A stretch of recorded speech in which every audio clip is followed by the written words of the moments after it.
Hi, everyone, and welcome to AFAR Reads. My name is Aislyn Greene, and I'm a deputy editor at AFAR. And for those who aren't familiar with us, AFAR is the multi-platform travel media brand with an emphasis on making travel a force for good.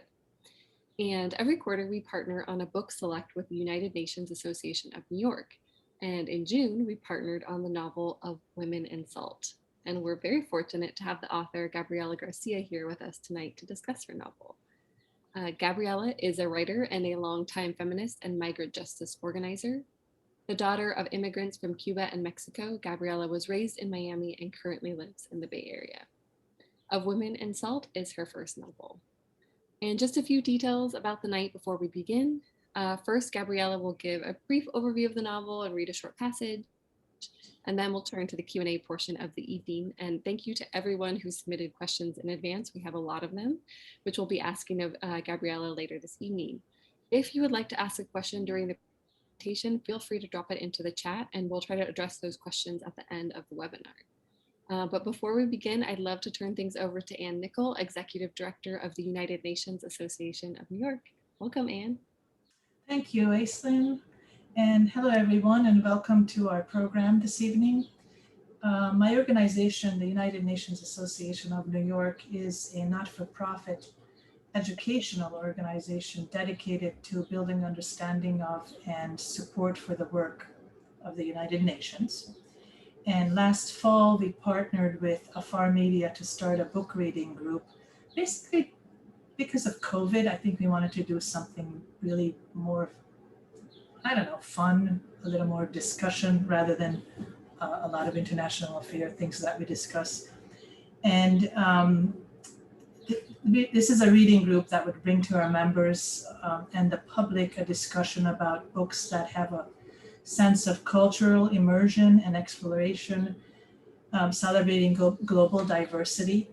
So every few months we select a book to read that can be fiction or nonfiction, translation or originally written in English from a diverse range of authors who help us to get to know the world from their unique perspective. So Of Women in Salt is our third collaboration with AFAR Media, and I'm very pleased to meet the author, Gabriela Garcia, today. So Gabriela, welcome, and I'll just lead right into what Aislyn said. I think we would love to hear a little bit about your book, and for all those of us that haven't read it, I have read it, but has been a while ago. So if you could just talk about it a little bit about the book and then read a short passage. We could start off that way and then we'll go into the Q&A. Sure. So I'm so delighted to be here. I love AFAR. I love the work that the UN does. And so this is just, such a privilege to be here. And yeah, I'm going to read briefly from chapter 4 of the book. The book takes, the perspectives of various different women. It's all in the voices of women, basically 5 generations of women from 2 different families. And it takes place in various different places. So some of it takes place in Miami, some of it takes place in Cuba, some of it takes place in a detention center in Texas, Mexico. So it kind of traverses countries. It also traverses different time periods, goes from like 19th century Cuba to kind of present day Miami. So the chapter that I'm going to read from is one of the characters, Jeanette, the daughter of Cuban immigrants in Miami. And this chapter is her when she's like 15 years old, sort of looking to the past a little bit. And I'll just read from the beginning of that chapter a little bit. Johnson's lips were rubber clams. His breath was stale and hot, though the sand pricked cold against Jeanette's back. She turned her head when he tried to kiss her again. As if by looking away, nothing was happening. Nothing but the ocean at her side. It's never really dark in Miami Beach, even on a moonless night. Ocean Drive dripped its neon across a dying street, across a concrete wall, over sand dunes, all the way to shore. Eerie exit sign green, Barbie doll pink, they were awash in the palette of a night all wrong.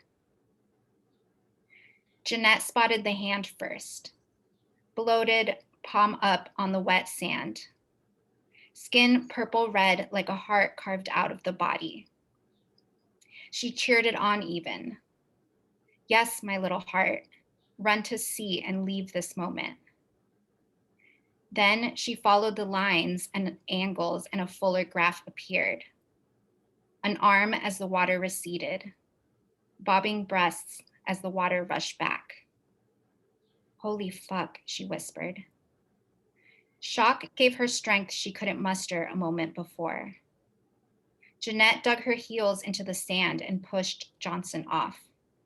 He tumbled onto his side, onto his elbow. What? He followed her gaze. Water receding, body. They scrambled to their feet. Jeanette's tank top was bunched under her armpits. She pulled her top down and her denim shorts up from her ankles. They stepped closer to the water's edge, but stopped before the body, like an invisible perimeter held them back. Johnson said the obvious, something like, oh my God, it's a dead body. The body was of a woman, perhaps in her 40s, perhaps in her 60s. It was impossible to tell. What do we do? She managed. The dead woman's eyes were open, the pupils fixed on some faraway horizon.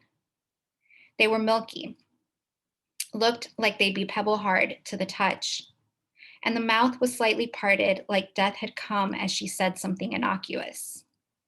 How's the weather over there? Mouth barely closing over air. I don't know, I'm so high. Okay, give me a moment. I need to think. Give me a moment. Johnson ran a hand through the wisps of hair left on his almost bald head. A moment ago, Jeanette had thought she'd reached the precipice of who she wanted to be. Thought she'd finally walk the halls of Gables High like a harder girl. Like the ones with boyfriends who didn't have to lie about sexual experience. They'd always both intrigued and frightened her.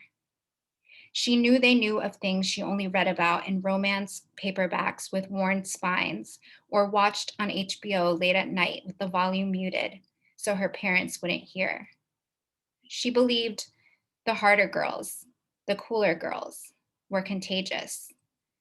And she, dripping with want, could siphon their cool. She tried to move in their orbit, hoped they'd see her as one of their own. But until this night, she had lived with fear they'd find her out for the girl she really was. Now, she was standing in front of a dead body and knew of things none of the cool girls would ever know. So this was right in the beginning. Correct. This Right. is chapter 4. Yeah. So you've seen yeah. her a little bit older, and then you get a perspective into some of her younger years. Jeanette.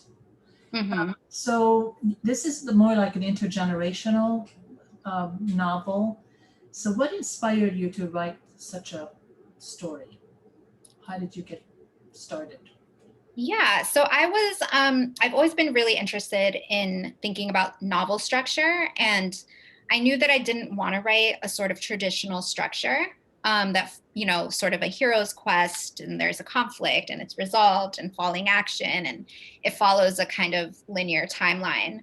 And that's very based on sort of European models of storytelling, like Aristotle's theories of monomyth. And I was really thinking about other forms of telling stories. I was thinking about the way the storytelling has sort of functioned in my family, for example, when we're just sitting around a dining table telling stories, and, we move into the past, and that bleeds into, a present day story, and different people see it from different perspectives. And there isn't always like one sort of point that everything is rising toward. And I wanted to kind of disrupt that traditional structure and have it mimic that as much as it could, and also just thinking about sort of the way historical accounts work, where you're often getting glimpses or things seem very different when you see it from a different perspective.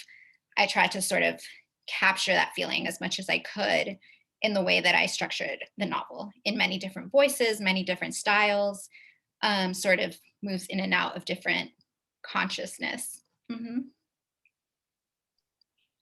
Great. Kind of dipping into some of your past work, you had mentioned in an interview once that some of the scenes in the detention centers came from your own work as a migrant justice organizer. And I was wondering if you could talk a little bit more about how that influenced the book.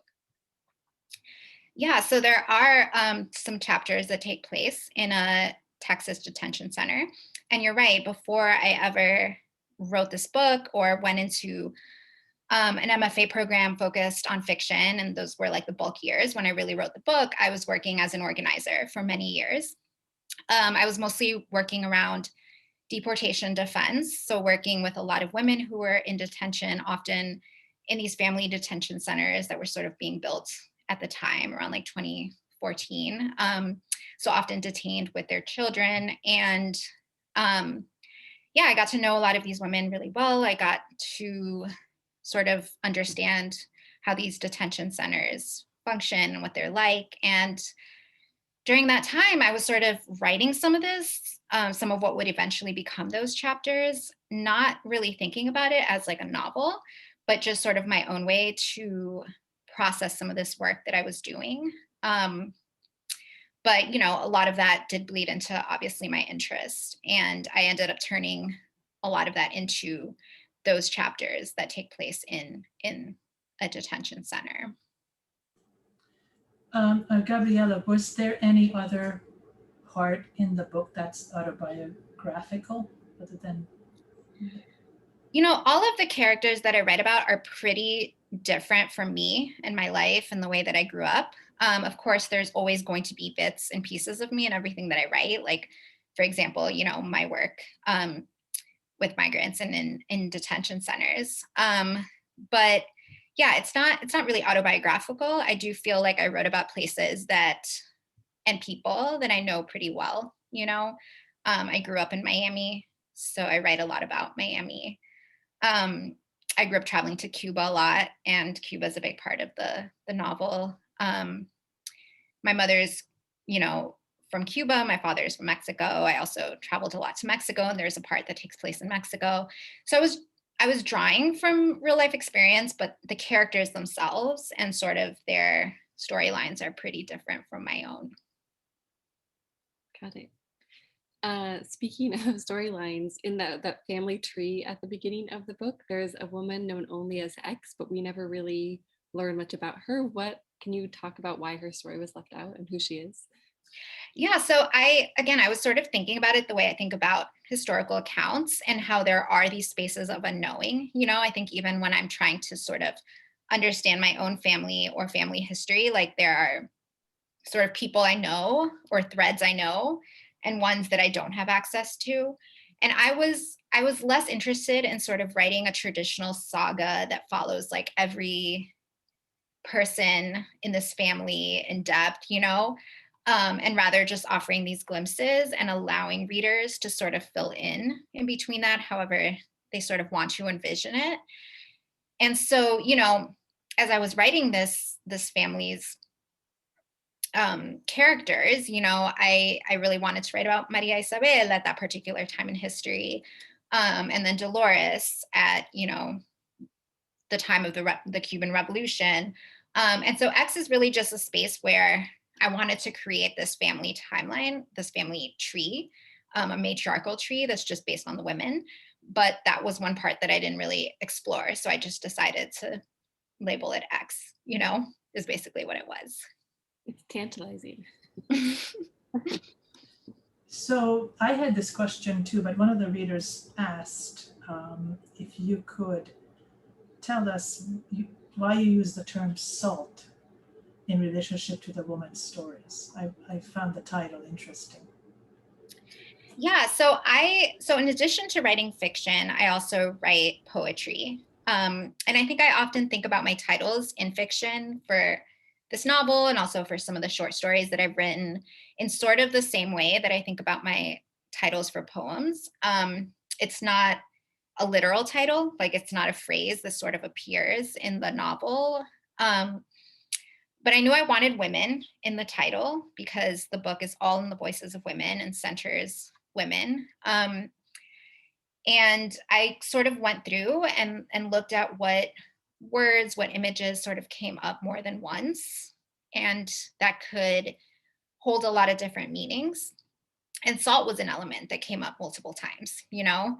It came up as like sweat. It came up as like, you know, ocean. It came up in as air, you know, it came up in so many different ways.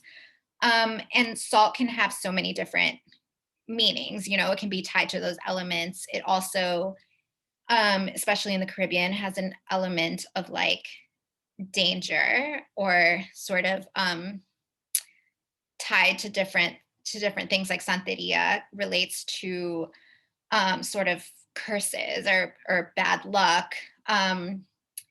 But also, you know, again, I think it can be interpreted in so many different ways. And that's sort of what I liked about the title, you know, that you can sort of look at it from many different angles in much the same way that the book functions. And so it's meant to be more evocative and ambiguous than a direct sort of literal title. Great, thank you. Mm-hmm. This kind of goes back to what we were talking about earlier, but one reader had asked how your background in sociology helped you shape the characters in the novel. Yeah, that's interesting. Yeah, it's not something I think about consciously, but yeah, I do. I did study sociology as an undergrad. And, you know, I think it's something, it's sort of, you know, I think I'm always interested in sort of social strata and um, thinking about the world and how social systems function, you know? And I think that inevitably sort of bleeds into both the work that I've taken on and also the way that I write and what I'm most interested in, you know? But I think when I write, like, I really want to understand my characters as individual people rather than as a sort of social category or, you know, simply like a product of environment or their relation to social or political systems. Like, I really want to sort of think about my characters as individuals and not a monolithic identity.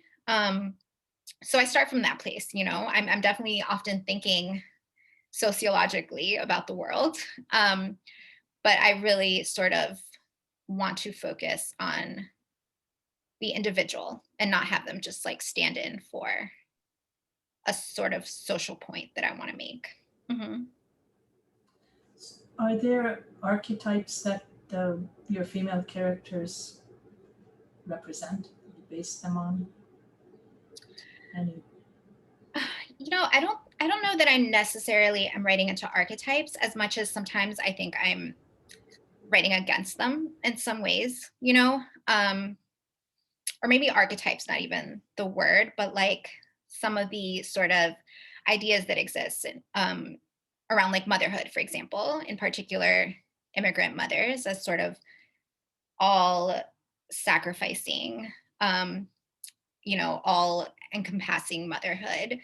Um, and you know and sort of all suffering, you know, and not that the mother characters and the immigrant mother characters in my book don't suffer or sacrifice, but I wanted them to feel like a lot more beyond that, you know, and their relationship to their own motherhood is often complicated. Like, there's points where Gloria questions whether she really wanted to be a mother, or thinks of, you know, sort of resents the sacrifices that she's sort of forced to make because of the situations that she's in, but that she's not necessarily like buying into as something that she wants to do, you know?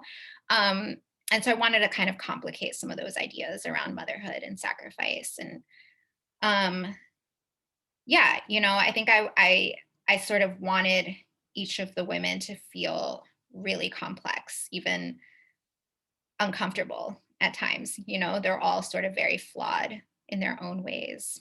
Hmm. And I think that's what made it so relatable. You know, for many of us, we can see our own relationships women or mothers in our life.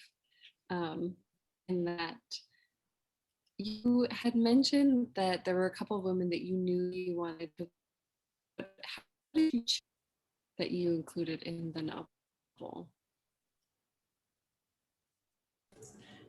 Aislyn, I'm not sure. Gabriela, did you hear the question? It broke up a little bit for me, the last part of it. Leave it. Aislyn, you're there? I didn't get the question either. So you know what?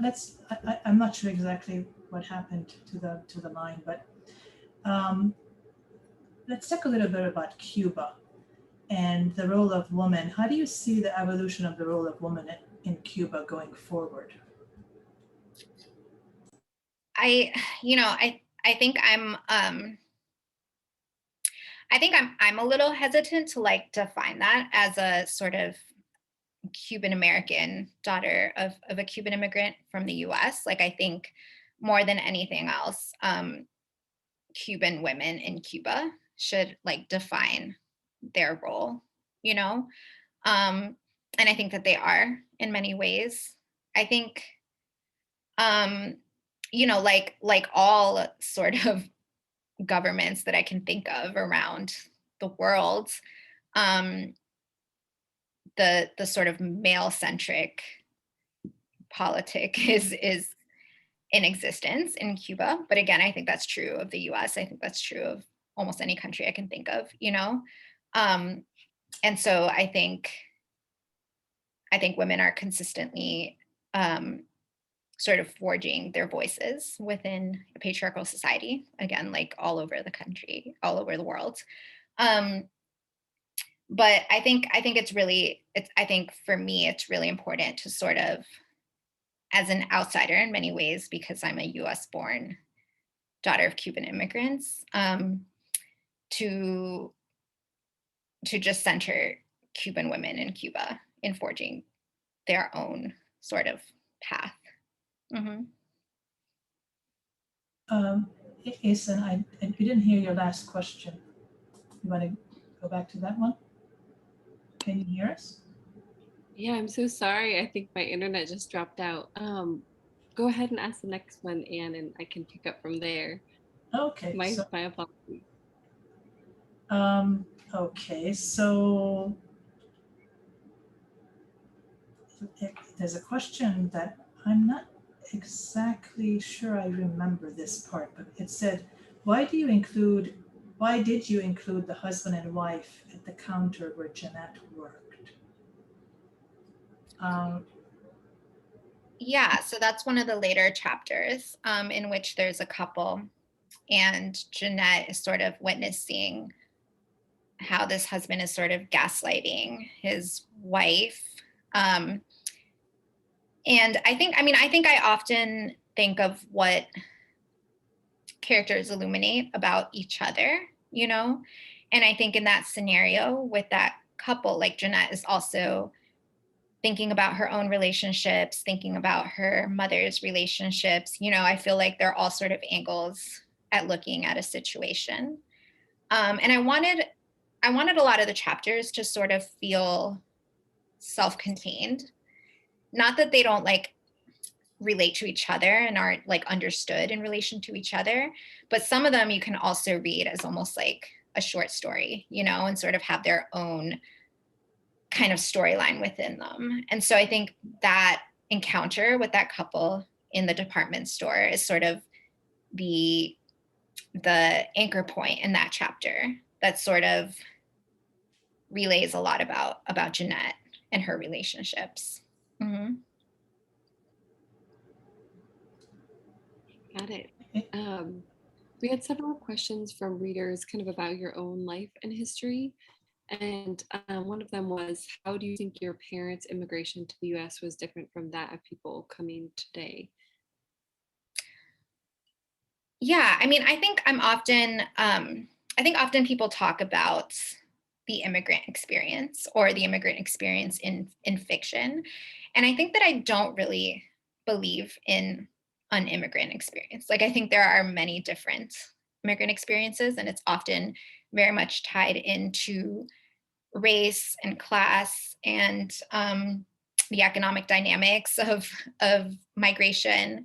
So, you know, I think a lot of what I was thinking about even as I was writing was not even necessarily how different my parents' immigration paths are to those of the current day, which they certainly are, but also the ways their own were very different. So my mother immigrated from Cuba. And until very recently, it was very, you know, Cubans were sort of given preferential treatment in terms of immigration into the US. There was, you know, wet foot, dry foot policy. So as long as you touch ground in the US from Cuba, you're, you know, on a path to citizenship.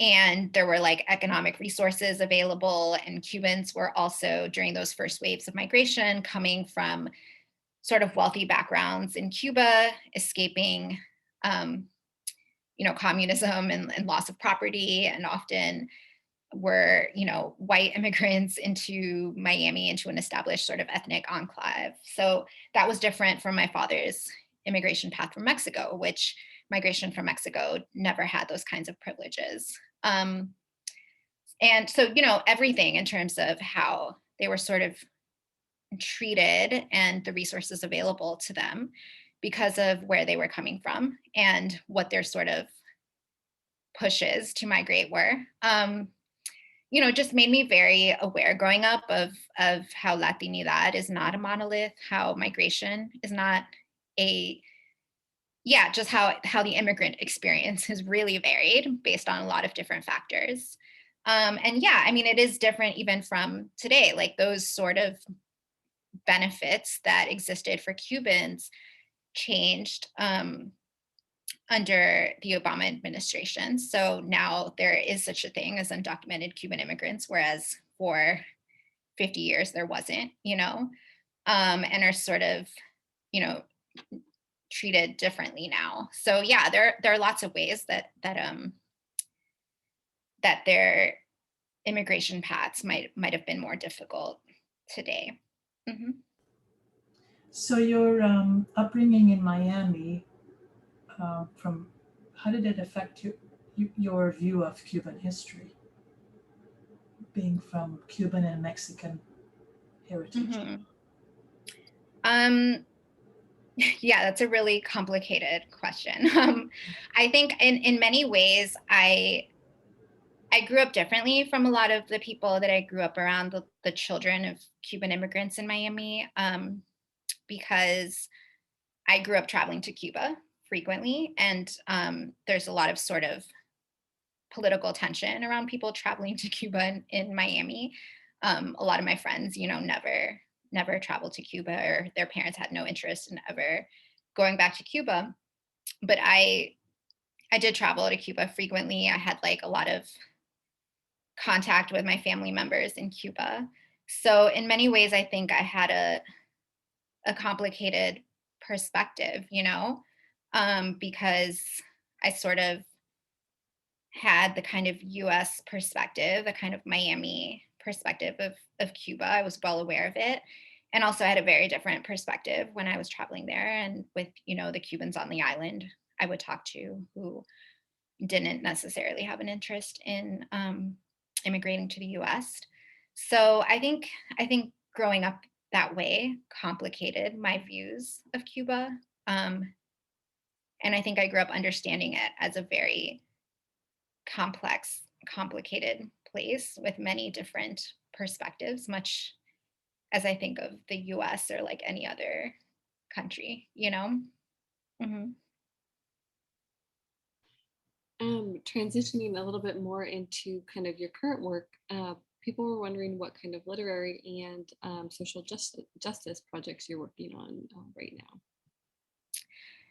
Yeah, so I've been really focused on my writing, and I haven't, you know, I was doing some sort of part-time organizing work with some of the organizations that I used to work with a few months ago, particularly around COVID stuff. But right now I'm pretty just like full-time focused on my writing. I haven't started a new book project, but I've been mostly working on like my poems and short stories and stuff like that. But I do want to start writing another novel soon when I have an idea. So you have no idea at the moment? I don't, I think I've been so focused on sort of the, publicity, promotions, event stuff around this book that it's hard to find the space to think about a whole new book, So I think once I have a little bit more space and time for that, like I do want to, I miss writing like a longer project. Mm-hmm. So how do you see the relationship between arts and human rights? I think it's completely embedded one in the other. I think even when people talk about, if someone talks about a piece of art or a piece of writing as not being political, like I think it is. I think that the choice to sort of avoid a more overt political stance like is a political choice, probably born of a certain perspective of privilege or being unaware that you're sort of writing from a certain perspective. But politics is personal and it's tied into everything. And so I think that I don't know necessarily that when I sit down to write, I'm thinking like, I have this political message, let me get it out through my writing. But I think that's just embedded in who I am and what I'm interested in and how I think about my characters and how I think about how they move in the world. And, I just don't buy into the idea that like authors don't have positions, don't have a sort of subjective perspective. Yeah.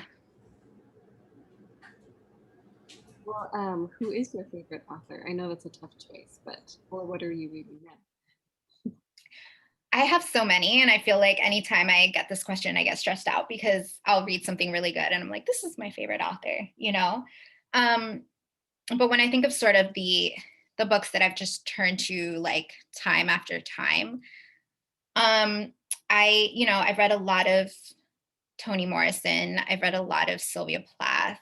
I've read a lot of James Baldwin. I'm also just frequently interested in authors that sort of center women and women's experiences, which I think Toni Morrison and Sylvia Plath very much fall in that category. But I've been really into like Elena Ferrante's books, an Italian author. Those are kind of books that I turn to often. Aislyn, do you want to move on to some of the questions that people have asked now? Yeah. There's one about men's characters are undeveloped and why. Yeah, so I was really interested when I was writing this book in following these women who are all sort of traversing these very patriarchal, often violent worlds, generation through generation, and how they sort of survive in that world or how they forge an existence in that world. But I wanted to do that without centering the men. So, so they often are there and they have an effect on these women's lives, but they're often at the periphery. I was much less interested in exploring their stories than I was the women's stories. And that's frankly why I sort of, it was like deliberate to sort of have them at the periphery. Mm-hmm. There was another question to what do you attribute your sensitivity to hear and share the voices of women of different generations? Yeah, I mean, I think I grew up surrounded by women. I was raised by a single mother. My mother has all sisters. My grandmother has all sisters. I have all sisters. So I grew up surrounded by women. And also I think, growing up with a single mother, like there were also like friendships and, women friends of my mom who became like a kind of chosen family too, who were always present throughout my life. And yeah, I never felt a lack in that, in just growing up in this very sort of matriarchal world growing up. And I, that just made me deeply interested, I think, in in tracing women's lives, you know? And it's true. Like most of my writing is solely focused on women. Like I never write in male perspectives or sort of am interested in following that, you know? And I think it's also part of it is that I was always seeking more of that in my reading. You know, I even remember like growing up and in, you know, sort of assigned literature in high school or whatever. It was sort of rare that women's perspectives were centered. And I knew that that was what I wanted to write into. Mm-hmm. Perhaps this isn't fair to ask, but could you ever see yourself continuing these women's stories in another way? I think my writing is always going to center women. I think I'm eager to sort of start on a totally different project with totally different characters because I've lived with these for many, many years. But it's very nice when, you know, I get asked that a lot. So it's nice to know that these characters are so alive for people and that they like want to continue sort of following their lives. So, Gabriela, how long did it take you to write the book? 5 years of really sort of working on it and revising it between the time that I sort of started it and it was published. Really 3 years of mostly drafting and then 2 years of editing and revising.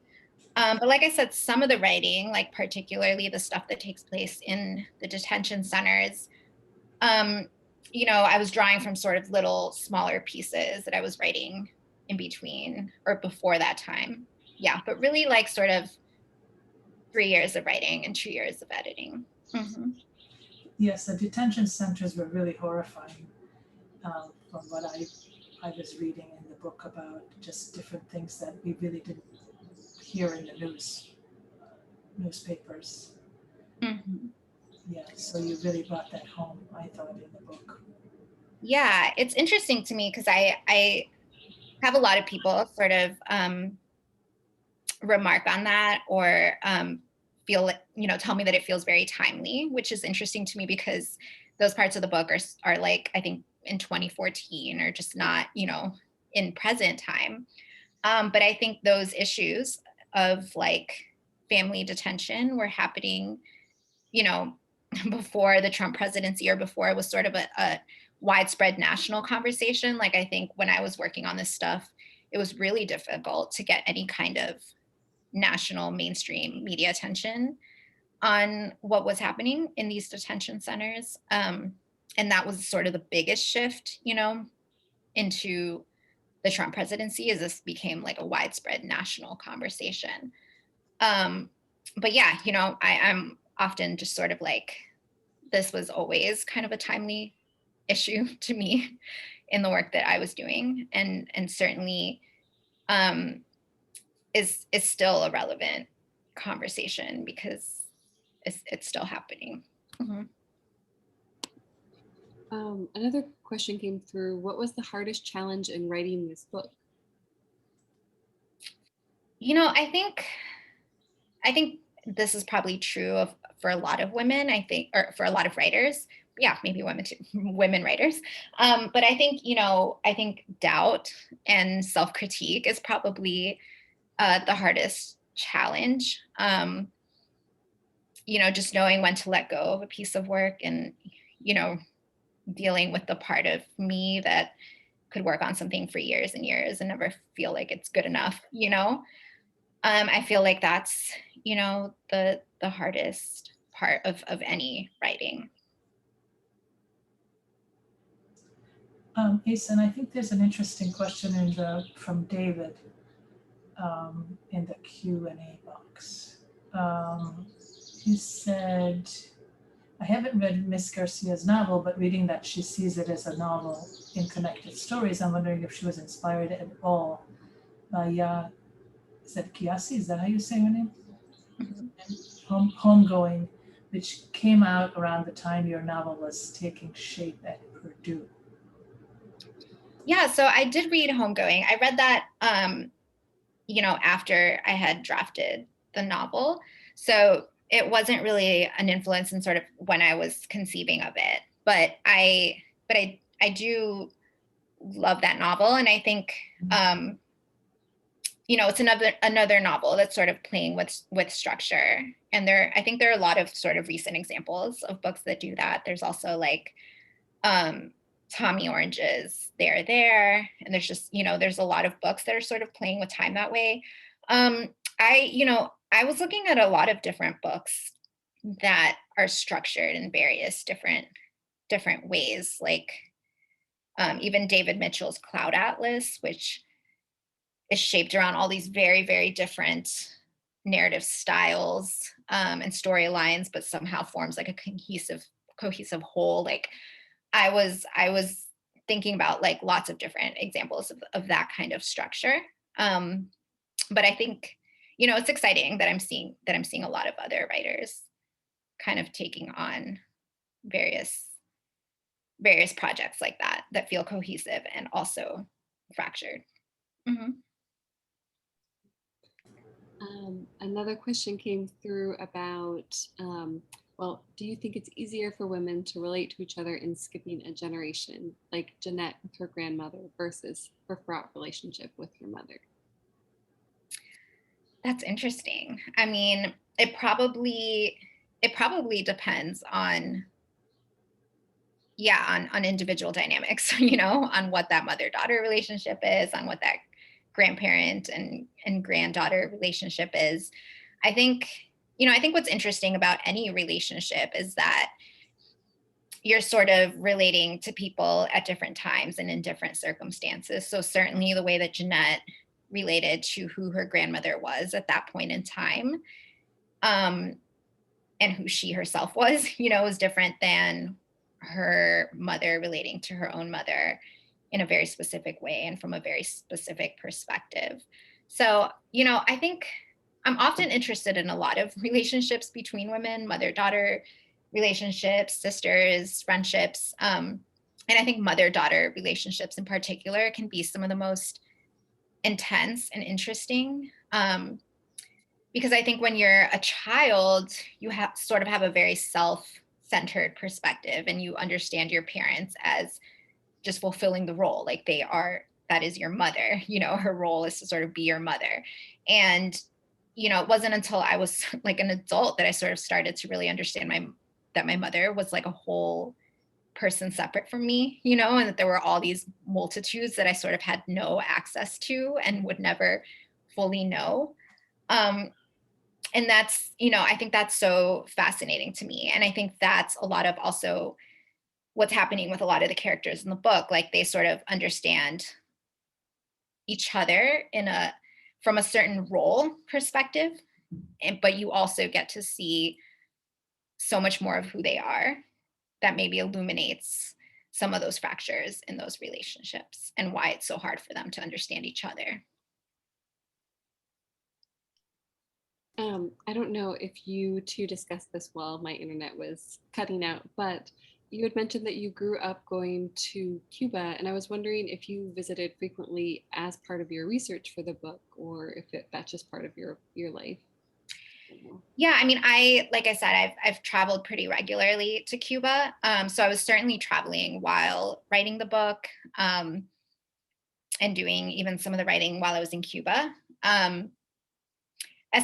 There was some like particular research that I did in Cuba, like especially the sort of historical chapters, like the opening chapters that take place in a Cuban cigar workshop during the 19th century. A lot of that research actually came from a museum exhibit that I went to, where there were these like letters from Victor Hugo to workers and independence fighters at the time that sort of sparked my interest in this interplay between literature and class consciousness and political movements of the time.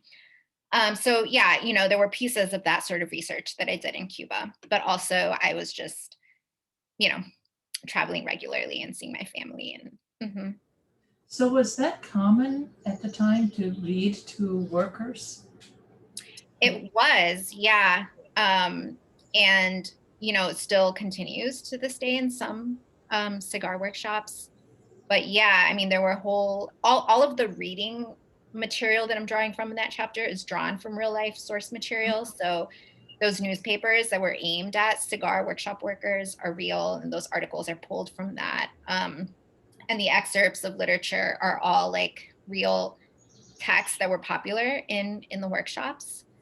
And part of what made me really interested in that history of lectureship basically is people who read books to cigar workers as they rolled tobacco, was that my family was really into cigars. So I grew up around a lot of these cigars, like called Romeo y Julietas and Montecristos.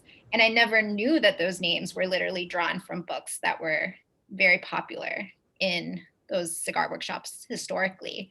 And so ended up becoming the names of those cigars. And so I was just so fascinated by that history and how those stories sort of shaped something as tangible as like a cigar in present day, you know?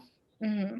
That's fascinating. I never knew that either. I've traveled to Cuba, but and I've been to some of these cigar places they allow you to go to, but Mm-hmm. I never knew Romeo and Juliet. They named the cigars after. Mm-hmm. Interesting. Fast.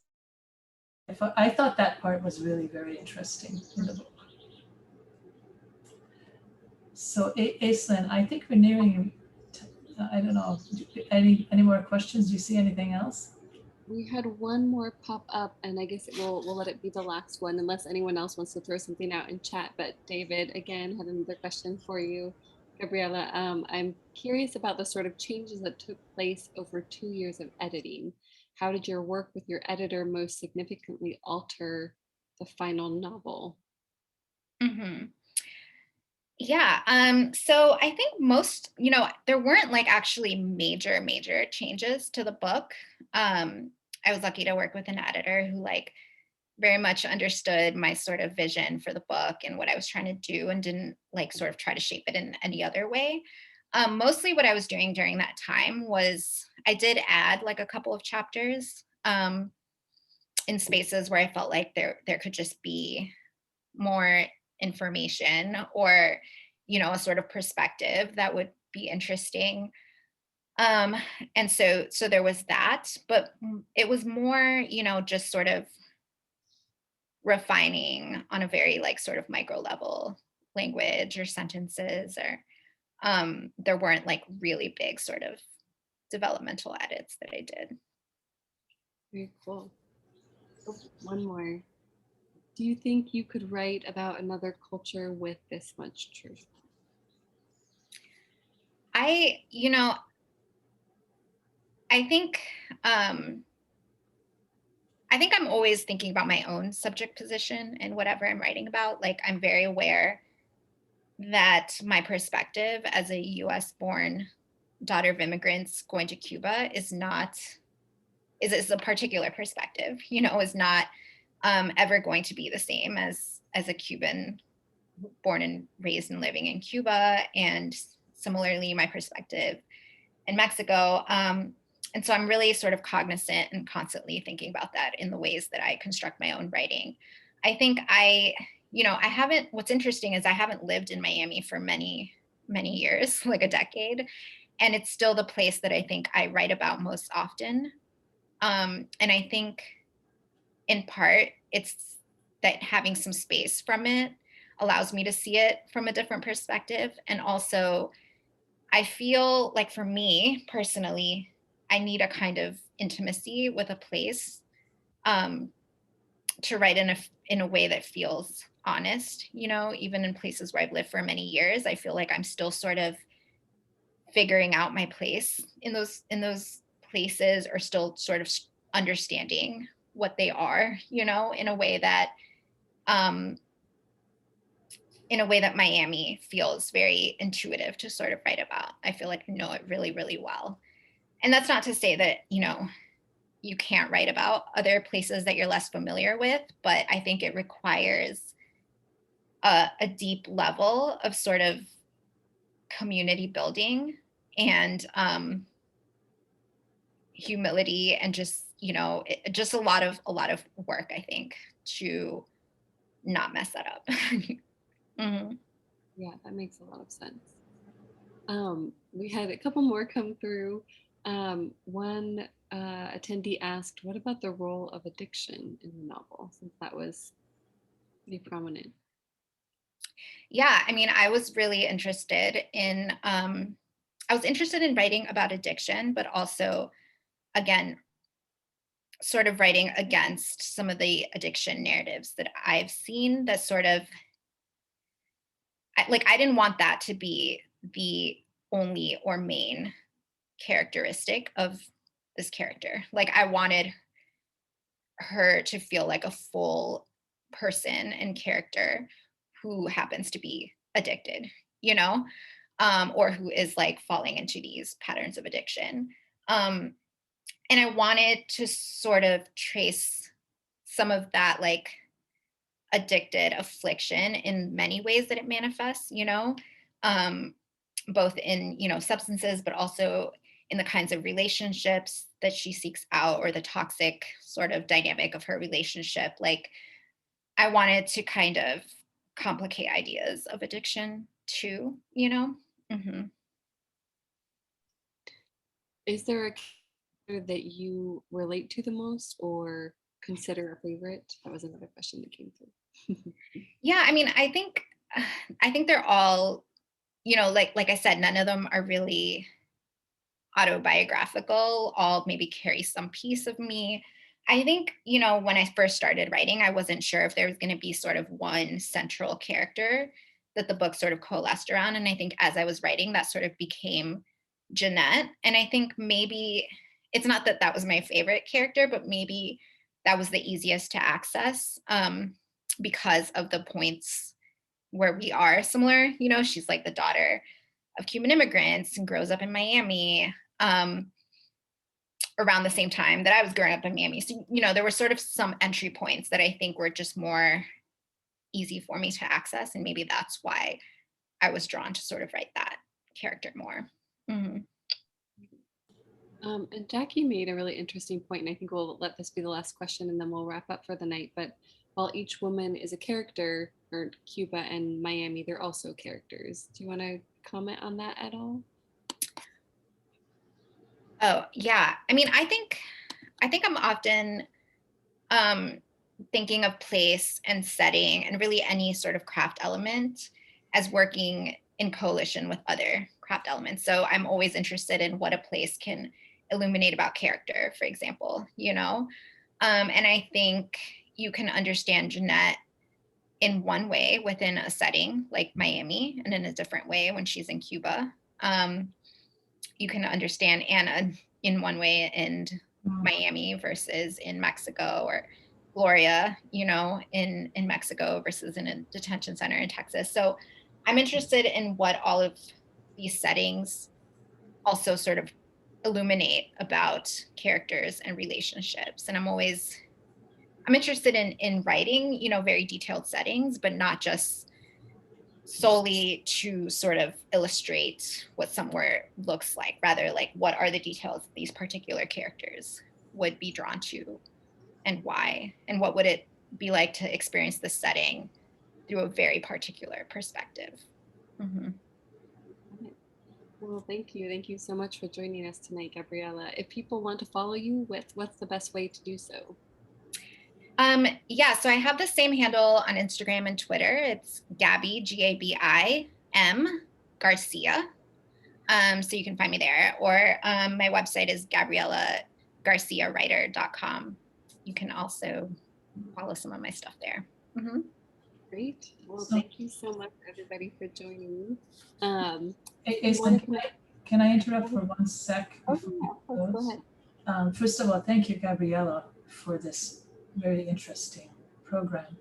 But I thought, to all the readers out there and people who have joined us today, if you have any books that you'd like to recommend to us, I think we would love to hear it, and we can find the author, and I think we would have a great discussion.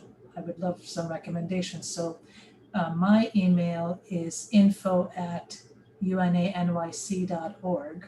You can email me there, and we would love to, or Aislyn, either one of us. And Yeah. here we go. That's you. Yes, if you want to connect with AFAR and if you have a book suggestion, feel free. You can tweet at us or share it on Instagram. You can connect with us online. And next month, our July select is The Missing American by Kui Forti. And you can also follow the UNA-NYC online. And we hope that you'll join us for our next discussion. Yeah, thank you so much for having me. This was wonderful and some great questions. I really appreciate it. Thank you. Have a great night, everyone. Thanks so much. Bye. Bye. Thank you.